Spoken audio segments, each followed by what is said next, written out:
Friends, family, fans, guess what? We're going live without the microphone plugged in. Be ready for this.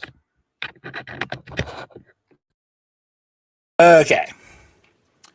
Friends, family, fans. Who the hell knows if this microphone's working or not? But it's plugged in now. And we are ready to party. It's Back 9 Bets, episode 26, paging Dr. Ancer. Yes, we'll get to the reasons why. But I'm all over the place. Look, I should have had my face here. Don't have it there. Let's just get into it right off the bat. Let's get into it. It's been a long day. It's one of those things. I'm sure you guys have all had days like that. It always is a long day whenever I'm on the podcast because Tuesdays are freaking busy. So anywho, let's get into it. We are at the Charles Schwab Challenge this week. We are trying to get on the board again. It's been a little bit of a hot minute since the Masters with the Scotty Scheffler victory. We've had a few rough matchups. We've had a few rough placings. It's been the first round leaders are just disgusting right now, unavailable to the Back 9 Bets community. But we're going to figure it out. And this week is where it starts. And we're playing at Colonial Country Club, which is a historic, beautiful, prestigious golf course that has been part of the PGA Tour for about as long as Jim Furyk has been alive. So we'll see what we get into. It's a golf course that requires precision and absolute surgical accuracy off the tee. As you can see there, the average at this golf course is 0.5 more than tour average. Very important. Distance, not necessarily that big of a deal unless you have supreme distance, which we will get into. Approach play, very important. Some small greens, some much smaller greens on tour. Green regulation percentages are down, blah-de-blah. However, even though the green regulation percentages are that low, the around the green game, not necessarily that important here. Slightly below average. Putting, same situation, about tour average, but we're leaning into it a little bit more. If we want a winner, we need to know that our guy is capable and able of putting the ball in the goddamn hole. So we have incorporated that into our metrics this week. And you can see it's kind of, there's been two winners that haven't necessarily popped. Last year with Kokrak, I guess he's a good putter too, but the guys behind him didn't quite help get the putting metrics up there. But the guys before that, the two before that, they definitely helped pump those numbers up. Those are rookie numbers. All right. Now, proximity ranges. It's all about the hundreds. 100 to 200. Okay. 12% to 20%, 23%, 16%. That totals a casual 71% worth of proximity distances. So this is the buckets. 100 to 200. It's basically avoiding any approach range that we will have, any approach numbers. Baseline approach numbers don't necessarily mean that much this week. We want to look at guys that excel in this range. This is where 7 out of 10 shots will be coming from. Maybe more. So yes, that's what's going on there. Here is the settings for the model. We have got 15% strokes gained approach. Got 7% strokes gained approach last 24 rounds. And then we are going heavy over here with a good old 12%, 14% in the 100 to 200 range to give us a total of 40% for approach. Around the green, 5%, just a sprinkle. Don't want any hackers making their way into the model. Putting, baseline, 3%. Specific putting on Bermuda, 7%. They're putting on Bermuda, obviously. Bent. They're putting on bent grass. My apologies. That's the second time I've said Bermuda instead of bent today on a podcast. It's kind of crazy. I've sat at home. I've seen a zero physical human being in my day, yet I've said thousands of words to the world.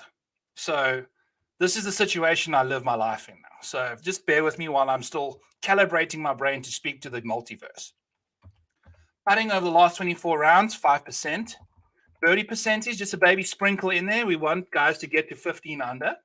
And then bogey avoidance, 10%. We want guys to avoid disaster. No nonsense. Zero nonsense on this channel. Off the tee, 3%. Nice little sprinkle. 10% driving accuracy, 10% good drives gained. So we want the ball on the fairway, 10% accuracy, or very close to the fairway and capable of getting on the green. Good drives gained, 10%.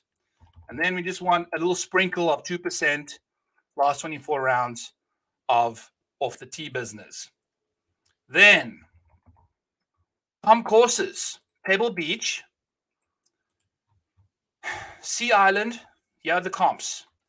We got Colonial for the course history. We got Sea Island Plantation Course. We've got Harbortown Golf Links. We've got Port Royal Golf Course, and we've got Waialae Country Club. Those are the comp courses. Then we go back to the model. History, Colonial, very important. If you go to Data Golf, that'll show you the correlation between Colonial Golf Course and results are way more predictive at this golf course than to average. So therefore, we want to embrace that. 7%. Statistics, the stuff that we just went through, that's 70% of the total we'll be going with. 10% official world golf ranking. 8% goes to the last 24 rounds, and then 2% goes to last week's PGA Tour. PGA Championship. 42% of stats come from 2022. 58% of the stats come from 2021. That is all the boring shizners out the way. Let's get into the model. Let's see how much we can zoom in here without... I'm going to hide this one. It just one too many columns to make it worth its while. There we go. See, I changed the logo over here, so it's a bit smaller. Hopefully, we can see a few more things around there. Dodge that diamond. So we got Justin Thomas sitting at the top of the board here. He's our number one ranked model golfer. Why is he that way? Well, goddamn, he won the PGA Championship last week. We've been preaching Justin Thomas for who knows how long on this channel and did not land up betting him. He was in the tough wave and even won. He won that damn bad boy. However, I don't think was he deserving of winning it the way he did. He had that putt on the 72nd hole in regulation that could have been that putt. Pull out the driver, rip it down the fairway, hit that iron close, and then he misses the putt. And then needs everybody else to melt around him in order to win the tournament, to get into a playoff. He didn't make that. It would have been cool if he just made that putt. That was the putt that needed to be made, that he just needed to just nut up and go. Couldn't do it, and that's why we didn't bet him. So it makes me feel a little bit better that it required so much other stuff to go right in order for him to win this tournament that, you know what I'm saying. I'm bitching about stuff, trying to make myself feel better on national airwaves. Whatever. Last 24 rounds, he's been the second best behind Scotty Scheffler. His approach game is just crisp right now. He has been playing fantastic golf. Proximity numbers inside 100 to 200. I mean, his proximity numbers are just stunning across the board. He's been putting, look at that. Last 24 rounds, he's putting 9th best in this field. Absolutely stunning stuff. He's sitting at 11K on DraftKings, 21% ownership. It's going to be an interesting little situation. We're going to hide this as well. There we go. So 21% ownership according to 2 different websites. We'll see. I don't know. I really like Scotty, but if JT is going to be 21%, maybe we go to him instead of Scotty. Because I ain't going to the 3 boys that are sitting at 25, 24, and Jesus, Jordan Spieth is 30%, people. He's 30%. That is going to be, we'll get to him. We'll get to Jordan Spieth. But Justin Thomas, is he going to go back-to-back wins in back-to-back events after winning the PGA? Who the heck knows? Apparently, he's done it before. We love JT. I think we'll play him a little bit in DFS if the ownership is remaining in the 21% range over here. So we'll see. We'll see. Colin Morikawa, we had a future free bet on him, and he let us down. We had a top 20 on Colin Morikawa, and he couldn't putt. He decides, when's a good time to put a line on my golf ball? The week of a major. And then, you know what? I'm usually pretty goddamn clutch in majors when it comes to putting, but I'm going to just decide to put the stupid line on my golf ball, which my buddy Victor, who also isn't necessarily the very best putter in the world, does. So, I'm going to try and be cool like Victor, and now my putting sucks. So he lost a bunch of, him and Cam Smith couldn't make a single putt to save their life. And that was probably one of the most frustrating. Cam Smith led the field in approach. He led the field in tee to green, and he gained 0.1 strokes per round around the greens. So basically he led the field in ball striking in the tee to green category. He lost almost 4 strokes putting. What a catastrophe. Holy shit, he's like. Very disappointing stuff from Cam, but he still managed to finish inside the top 20, courtesy of his ball striking. Colin couldn't. I don't think Colin's a very good player in the wind. And just because you're going on a rant about him, if it's windy in Texas this week, Colin ain't going to be worth shizness. Model told me to bet him again at minus 110 for a top 20. He has played very well at this golf course. His course history is 4th at this venue. I don't know. Don't know what to do with Colin. Victor's at $10,000, same ownership as Colin, 24%. I mean, he's playing, he's hitting his irons better than Colin right now, but he's obviously, the driver is a weapon. He gains strokes in a different manner due to distance, not necessarily accuracy. He's leading the field in approach over the last 24 rounds. So I don't know what's going to go on with Victor. I'm very surprised that he's at 24%. That's a little disappointing because we really liked him this week. But, I mean, in a 120-person field, we're going to have to dodge ownership, folks. I'm going very, very aggressive.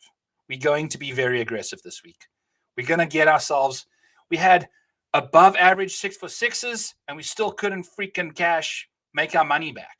We're leaking. We're leaking fluids, even though we're having – more lineups make it through. It's 6-for-6. It's just a disaster. You need to get tight. You need to get aggressive. Let's freaking go. Scotty Scheffler, world number 1. Horrible course history here. Wasn't the same golfer he was when he played here. 11-2, 18% owned. He is most likely getting faded because his recent off-the-tee struggles are a struggle. 43rd in the field. Off the tee, last 24 rounds. Not ideal for Scotsman. The Scotsman. Wouldn't it be cool if he was from Scotland? Anyway, good drives gained, though, for Scotty. 35th in the field. That's his baseline, though. So recently he's been struggling.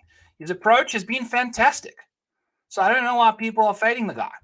Inside 100 to 200, his baseline stuff hasn't caught up. Look at his approach. Baseline 27th, proximity numbers 33rd. So nothing's really caught up yet. Unfortunately, last year is going to stick with us until we start getting 2022 numbers into the 60s, 70s, It's going to take a while. That's just the process of this model, and it's worked for us before. So we're going to stick with what works. Scotty Scheffler, 11-2, 18% owned. We'll sprinkle a little bit in there. We're going to dodge Colin, Victor, and Geordie up top here in the $10,000 range, and go with Scotty and Justin. Maybe even just leave Scotty alone, do a little bit of JT, and then kind of go with some different stuff downstairs here. Now, paging Dr. Ancer.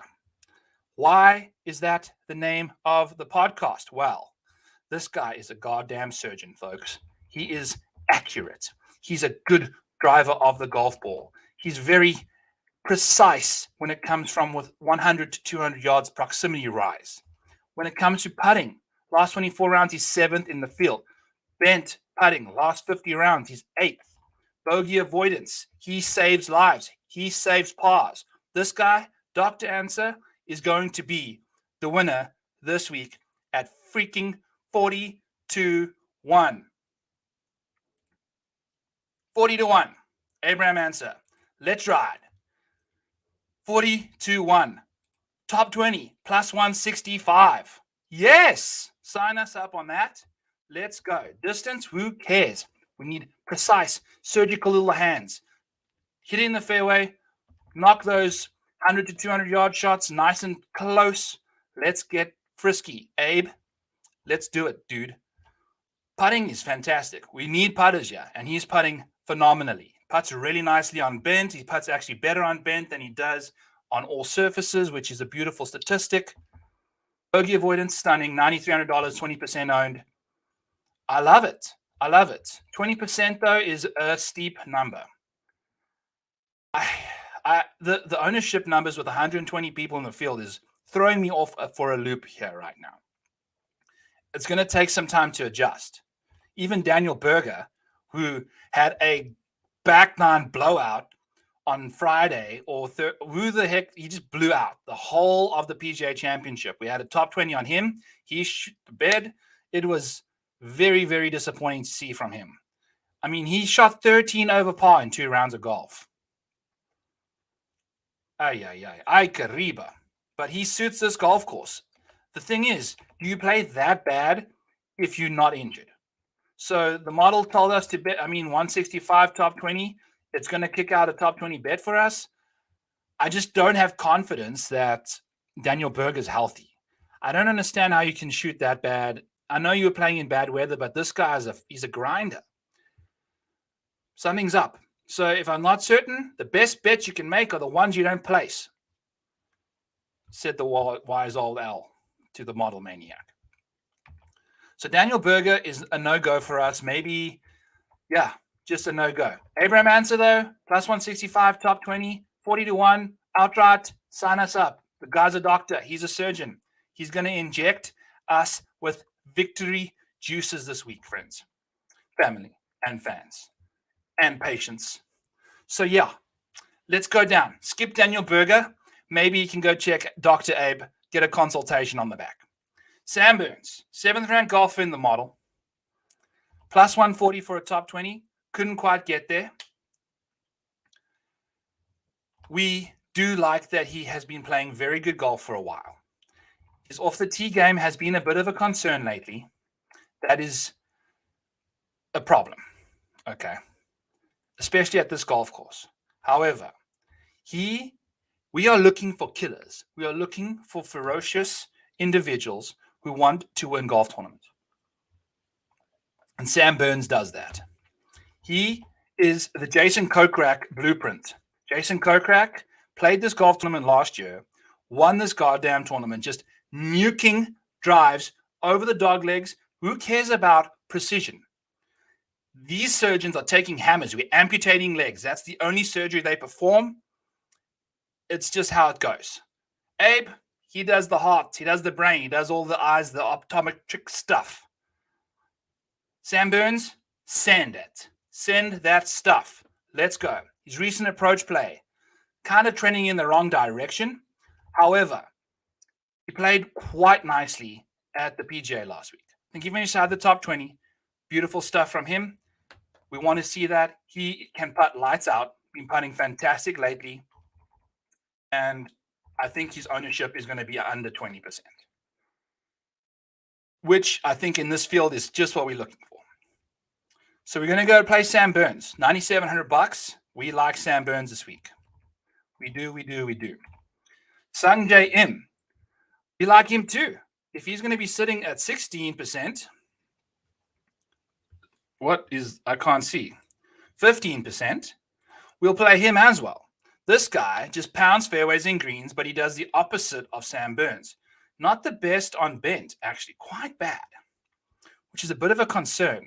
However, we do know that he's finished miscut T10, or is it miscut T10, miscut at this venue. So he does have a decent track record. He is capable of playing well here. He's going to have to do ball striking because his bent putting is very disgusting. 90th in the field. But I mean, Scotty Scheffler is 87th, and he won at Augusta. So I'm not too concerned. If you like a guy enough, the different surfaces isn't that big of a deal, but it is good to know that if he sucks, that's the reason why. Okay, let's get back to Sanjay. Bogey avoidance. We mentioned that we want bogey avoidance at this golf course. Very important. He leads the field. He makes the least amount of bogeys in a field that includes Colin Morikawa, Justin Thomas, Scotty Scheffler, Chris Kirk, the whole shebang. So we've got a lot of good golfers in this field that make a very minimal amount of bogeys, and he makes the least. He also makes a bunch of birdies at the same very time. So we like Sungjae, especially if he's going to be at 15%, $9,200. Sign us up. We also have him for a top 20, plus 150. So Sungjae is on the board. He's on the placement card as well. Now, we get to Jordan Spieth. $10,400 for Jordan Spieth. We want none of that nonsense at 30% owned. What on earth is that? 30%? Woo! I don't know, man. And I can only imagine that's going to go up. I can only imagine people are going to keep jumping on the Spieth wagon. He's playing in Texas. He's playing at a home course. He's playing he's playing at a course that he's played well at before. But Jordan Spieth was one of our outrights last week, and he leaked fart-flavored fluid all over the greens with his putter. The guy was missing 3-footers. We watched him on 17, didn't even touch the hole. Looks like me on the 17th hole after I've had a full case of Keystones. And if you're missing the hole just entirely, I don't know what to tell you. It's not like you've misread the putt. It's not like it's just a whiff. It's yippee. I hate to say it, but it's yippee. And we don't want no hippie at 30% owned on our DFS lineup. If there's a reason for me to fade Jordan Spieth, it's because of his putting. Yes, he's putted well here before. Yes, he putted badly at the PGA last year before he went to this tournament and putted well. But he'd been putting well the whole year. This year, he is putting disgustingly bad. It's a major concern. There are other very good ball strikers in this field. Jordan's fourth in the field, last 24 ball striking. He's found that part of his game again. But at 30% ownership, I'm not willing to go there because you're going to have to almost lock him in. You're going to have to put 75% of him in your lineups. And I don't feel that confident in him to do that. I'll do Victor Hovland. Nope. I don't know. We're going to do Sam Burns. We're going to do Max Homa at 19% and at $1,000 cheaper. If we want to lock in somebody, we want to get someone we feel is a solid play, it's going to be him. We'll get there, though. But Jordan Spieth, I want zippity-doo-dah, zippity-day to do with his yippy-dippy-hippy putting. A lot of weird words in there, but yes. Kevin Na is going to be plus 200 for a top 20. What am I doing? Kevin Na plus 200 for a top 20. Yes. Okay. I'm remembering some stuff here. Kevin Na plus 200 for a top 20, and he's also 50-1 to win 60-1. 50-1, 60-1. Who the hell knows? We're going to figure this out right now. Kevin Na 50-1 to win this tournament. He's won the tournament before. He is a very, very good putter on bent grass. He's 17th in the field. One of the better putters on bent over the last 50 outside of Abraham Ancer, who, surprise, surprise, is also an outright we have. And Kevin Na has casually strolled into top 5 in approach last 24 rounds. He's top 5 in approach last 12 rounds. And he's third in the field from 100 to 200 yards. He's going to be hitting from a proximity range that suits his game so very well this week at a golf course that he can absolutely utilize his accuracy off the tee, his good drives gained, and go dominate, Kevo. Go take control of this tournament, win one more before you head off to the Saudis, do us all a favor, and just cash this ticket for us, Kazi. That's all we're asking. It's just a simple victory at the Colonial, at Colonial Country Club. Go do it. You've won it before. Go do it again. Please, bud. Please and thank you. Look at that history. It's third in the field. Stunning stuff. He's in good shape. 24% ownership. Holy buckets. I mean, if you go Chris Kirk, Kevin Na, you're already sitting at 45% ownership, people. Got another 4 more guys you have to put in there. Just crazy. It's just going to be very difficult to keep any ownership totals under 90% this week. So let's get to our next outright, Chris Kirk. And he's plus 200 to finish inside the top 20, which we do adore. We called him Mr. Melatonin in our Breaking 100 article that is on rotoballer.com. If you are not checking that out every week, I don't know what you're doing. You're living under a rock and you're missing out on stuff that I get to put down pen to paper. Go check that out. Chris Kirk, 60-1 to win the tournament as well. 200 plus 200 to finish inside the top 20. Chris Kirk is called Mr. Melatonin because he has the third least amount of bogeys in the field. He is top 20 in about every important statistic that we could ask for. He is 25th in good drives gained. He's 18th in approach last 24 rounds. He's 16th in approach last 12 rounds, and he's 19th inside 100 to 200 yards. Every single facet of his game is delightful. We hid this column because it's not necessarily that important, but just because Chris Kirk is so very good at this, we want to highlight that his short game and around the green game is stunning. He's so very impressive around the greens. He's the best around the greens the last 24 rounds, and he's third best over the last 2 years. Kevin Na is the best because he led the tour in around the green game strokes gained last year. So, Chris Kirk, we love all of that. The putting, a major concern. He putts a little bit better on bent grass. He gained strokes putting last week at the PGA Championship. He finished T5.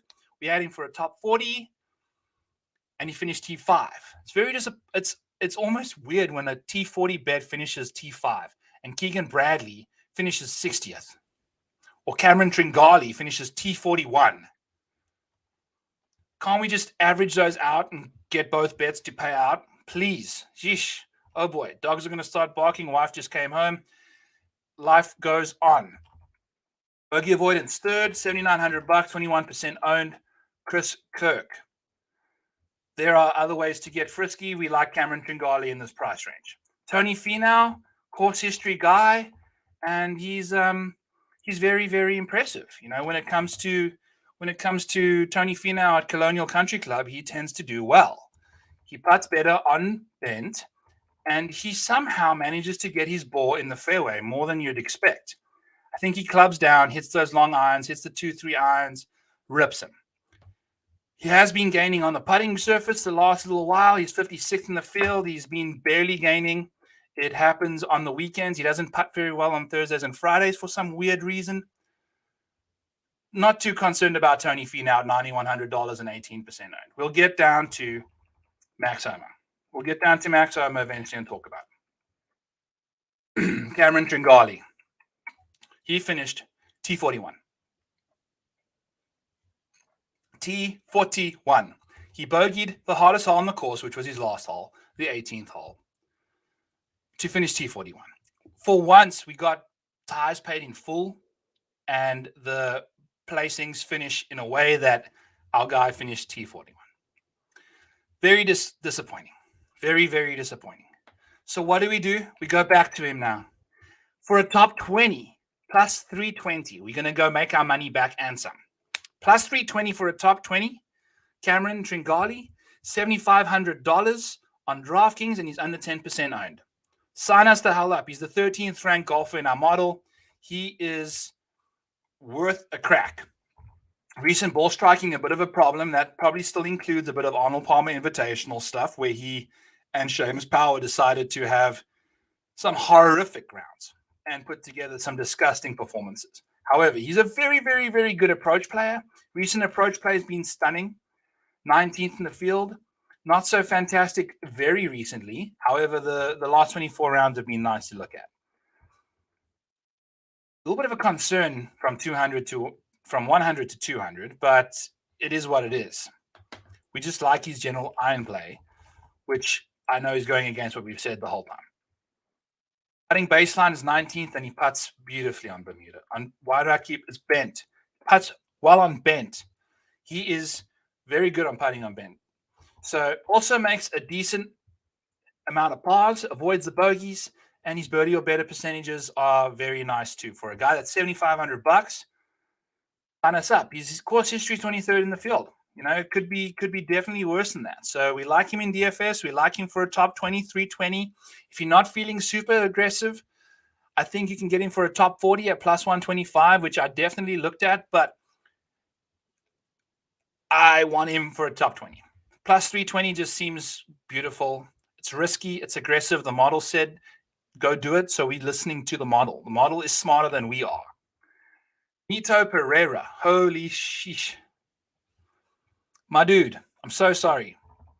The guy led the tournament for a full Sunday, for a full Saturday and a Sunday, was it? And on the last hole, takes a double, doesn't even make the playoff. I mean, that's what it took for Justin Thomas to win. Mito missed a 10-foot putt on the 17th hole and then hits one in the drink on 18. What do you do with Mito now? 14% owned at $8,600. Do you think people are going to go away from him? Do you think that number is going to get higher? Do you think it's going to get lower? It possibly could get lower. He's also heavily priced. Do you think we want to go there? Because, I mean, everything about his game is trending. I don't know. Like, is he going to have one of those years where he was playing some inspired golf last week? Holy cow, was he playing some inspired golf. It was phenomenal what he was getting up to. And I couldn't quite believe the up and downs that he was doing. He hit himself into places that me and my buddy Tyler were just like, holy cow, how did he get up from there? I mean, what was it, hole 9 and hole 10, where it was guaranteed bogeys, and he should have made them, and he made par. So I guess he gave it back to the golf gods later on. Mito Pereira, we don't have him highlighted because we have Will Zalatoris highlighted underneath him. Willie Z, one of the best ball strikers in the field. Off the tee, leads the field. Good drives, gains 44, and he can hit missiles over those trees. He can do the Jason Kokrak thing. So especially if your accuracy is solid and you can hit it far, like he does, he's 5th in the field in distance. That's stunning. Approach play 2nd, and then just recent approach plays 13th. It's tough to stick up the top there all the time, but the thing about him is I don't know about his, that yardage it's very peculiar. Why is he very, I think he's very, very, you know what? We are very capable of figuring this out. Let's go do it quickly. To take a quick jump into the Will Zalatoris world and see what's going on. Let's do this quickly. Willie Z. Okay. Where are you, Willie Z? So we're going to go check Willie Z's numbers out. Is it this one? It must be this one, right? Yeah, it's probably this one because interesting stuff. I mean, look at the distance. I don't know. Doesn't make any sense. Why is that? Oh no, we are way off. Okay, 29, road 29. We're getting a little sidetracked here, but that's okay. We don't do it too often. So let's take a peek at his. We're investigating. 29. Oh yeah.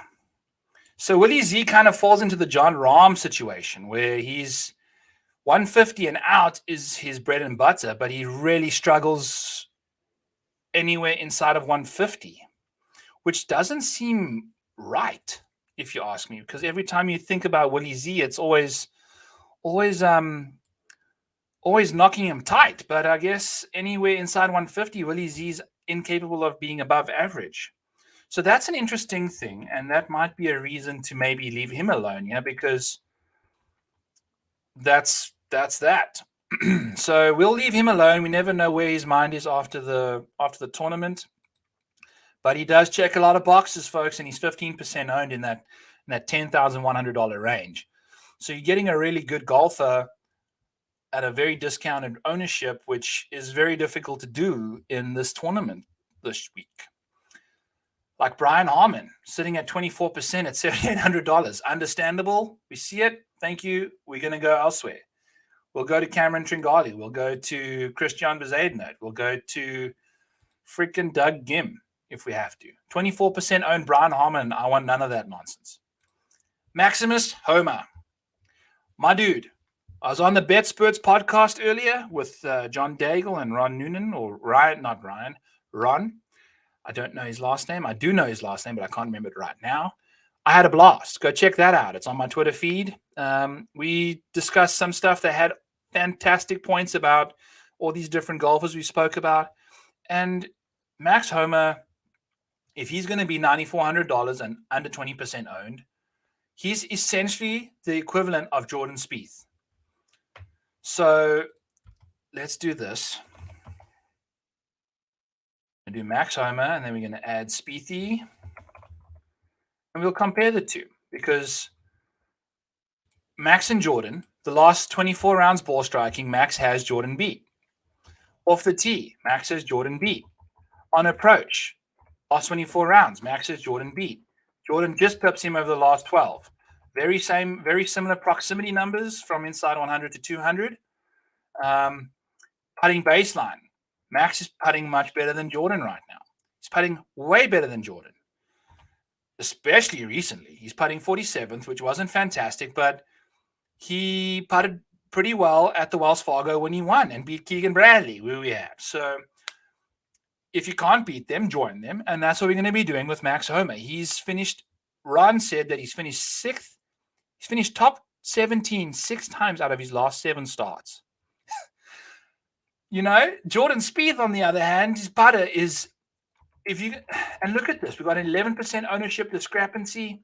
This bogey avoidance it's including last year's statistics, which are unfortunately part of the model. But Max Homa is most likely not making too many bogeys lately. The guy is a ball striking clinic. He could be a surgeon, if you call it that.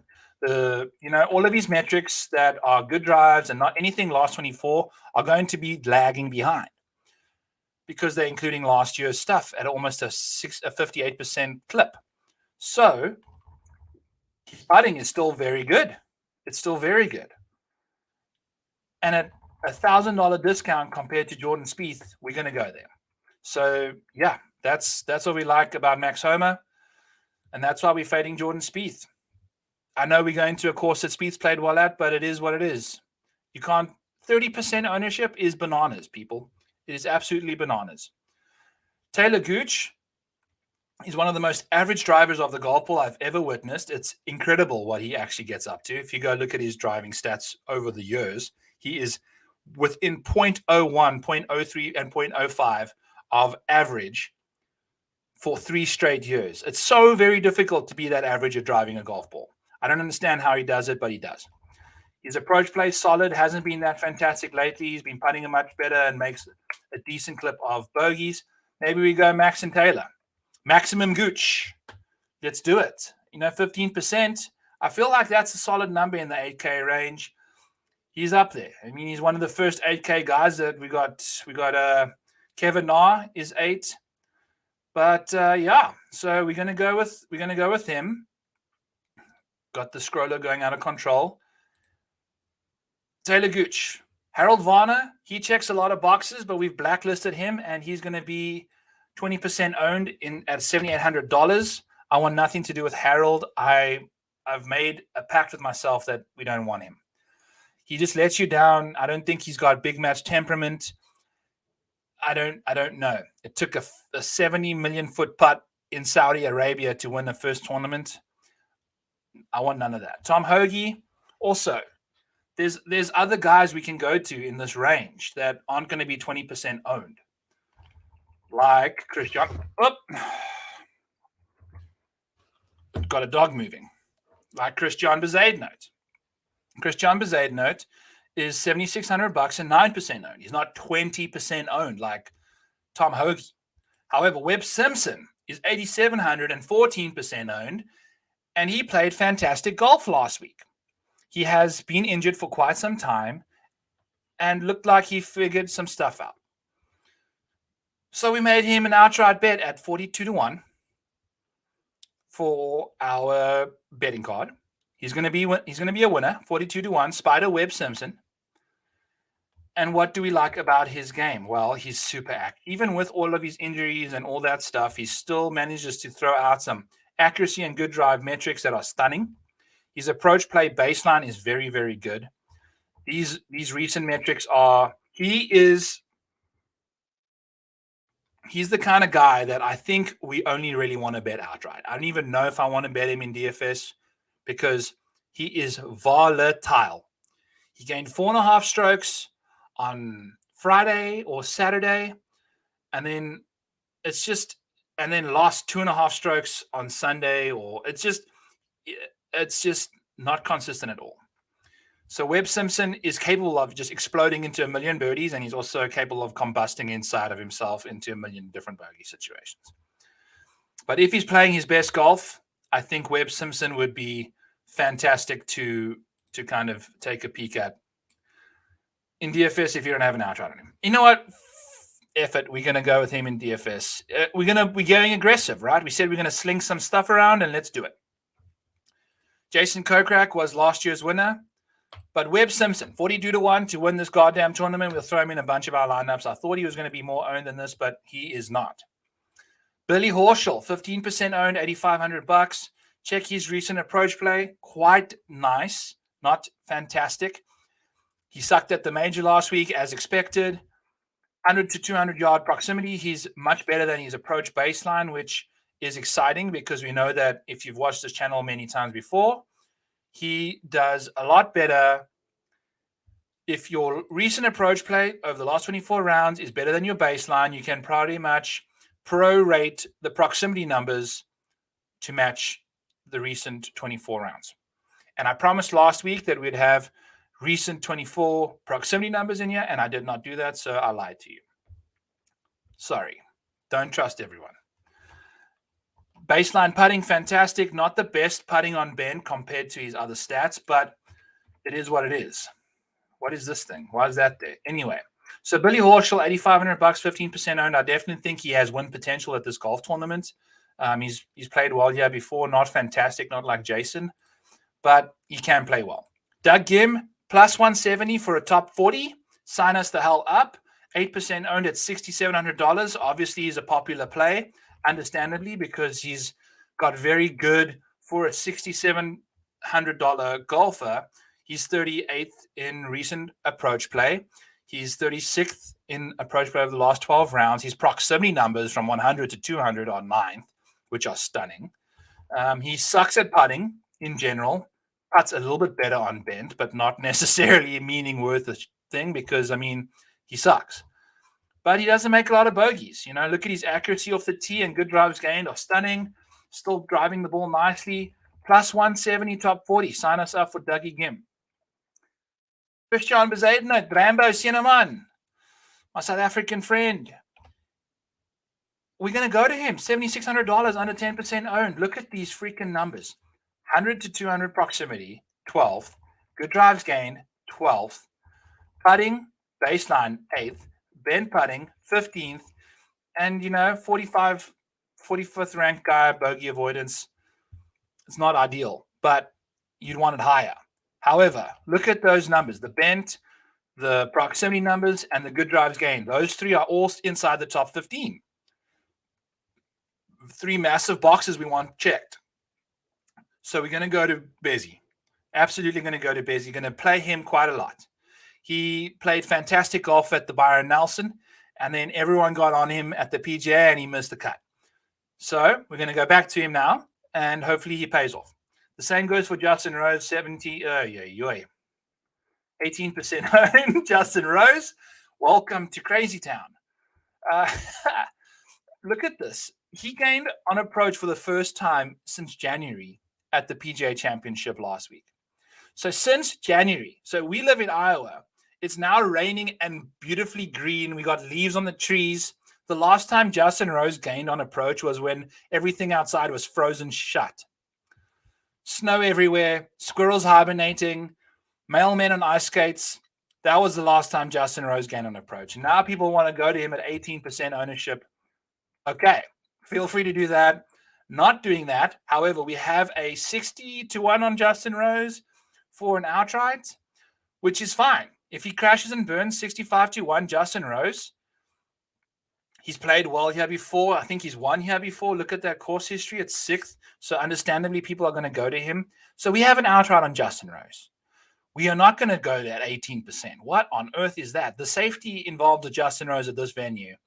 I know he's got good course history, but the last time I said he gained on approach was when the mailmen were wearing ice skates. So, no.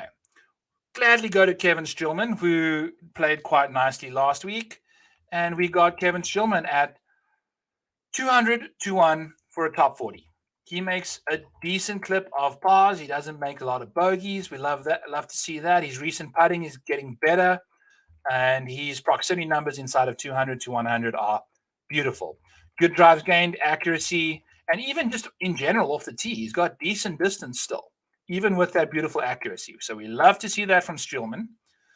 Russell Knox is a golden child for us.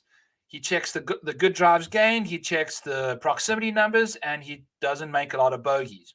Lord knows that he can't putt to save his life. It's okay. 7% owned, $6,900. Russell Knox is the 28th ranked golfer in the model. Yeah, we're going to go to Russell Knox. Sebastian Munoz, he's 20% owned at $7,100 as well. These irons have been fantastic lately. They really, really have. Going to a golf course that I think when you think of Sebastian Munoz, you think of him just absolutely climbing into every single approach shot he hits. He holds nothing back. Absolutely nothing. Climbs into everything. He's going to have to hit a lot of finesse wedges here, which according to the numbers don't necessarily scream like they are going to help him that much. But Jason Kokrak, same thing, and he won last year. So I can't, you can only go so much, but 20% owned is too much for Sebastian Munoz. I don't know.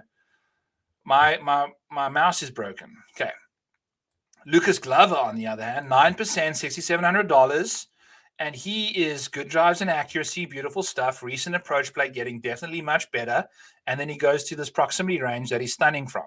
Love to see that. He putts 36 positions better on bent than the rest of the field. He's inside the top 70, which is good. Typically, he's 105th. And he's got very good history here.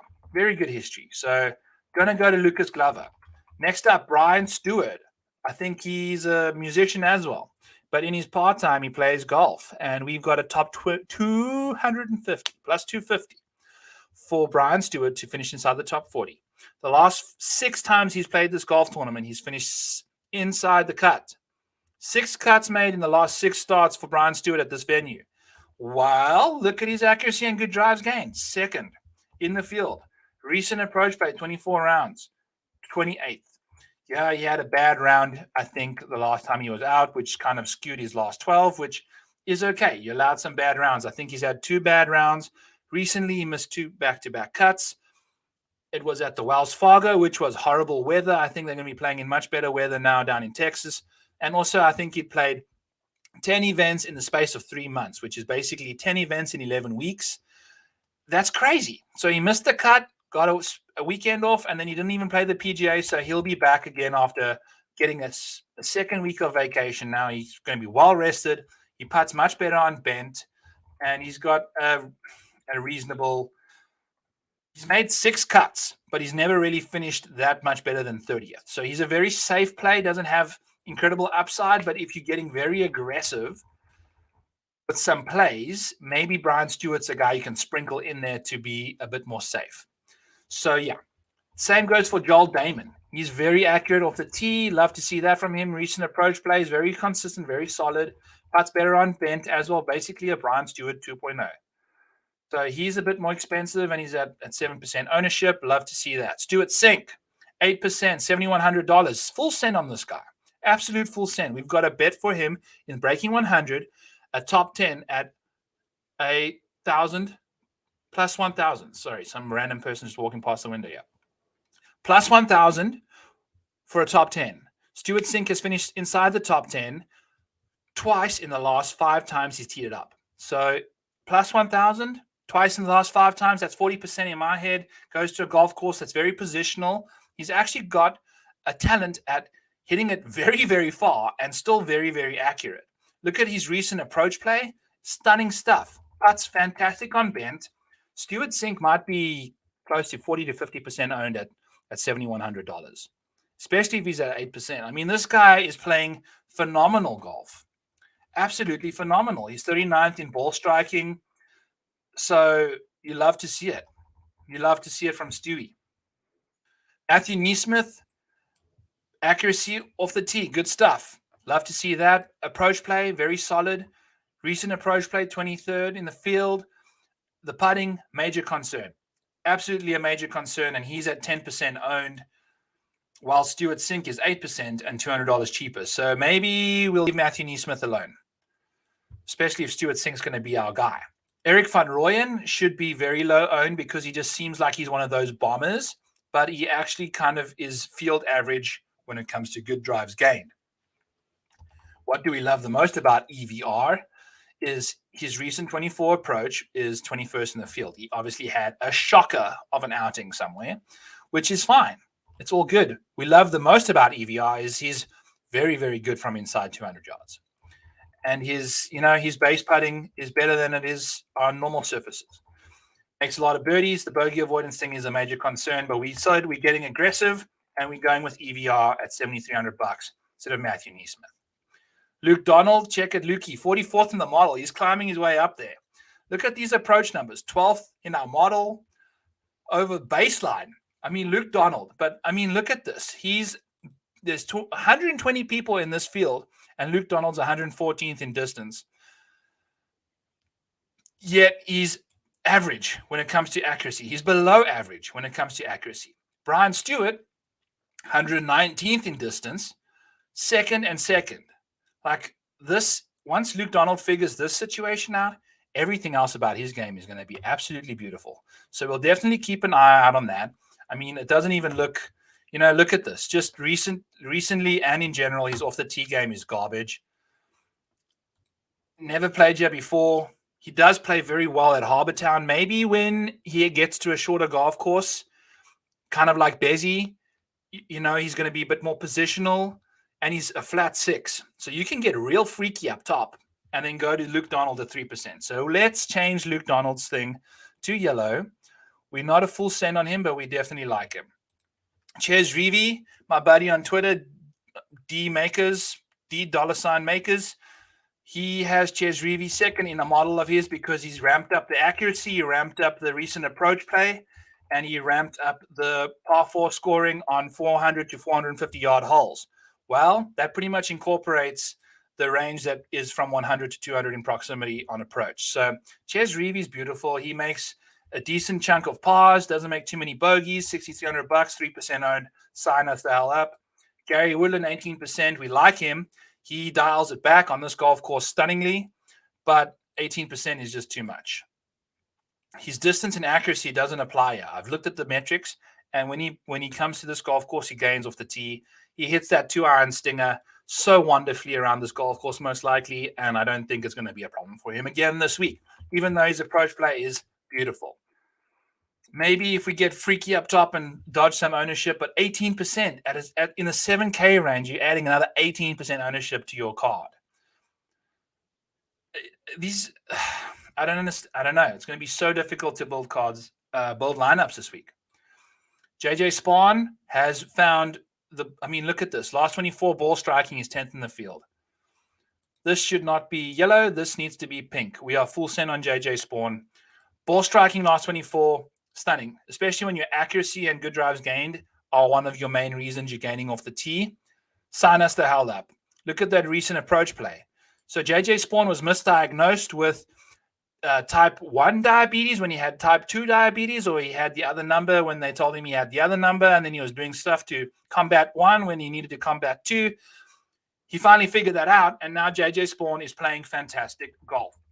He putts much better on bent grass, and he's $7,100, 9% owned. Sign us the hell up. Getting down to the bottom here, Davis Riley, ball striking over the last 24 rounds, 30th in the field, off the tee, 8th. He's actually a lot more accurate than he would suggest. I looked at his recent numbers, and his driver is doing much better.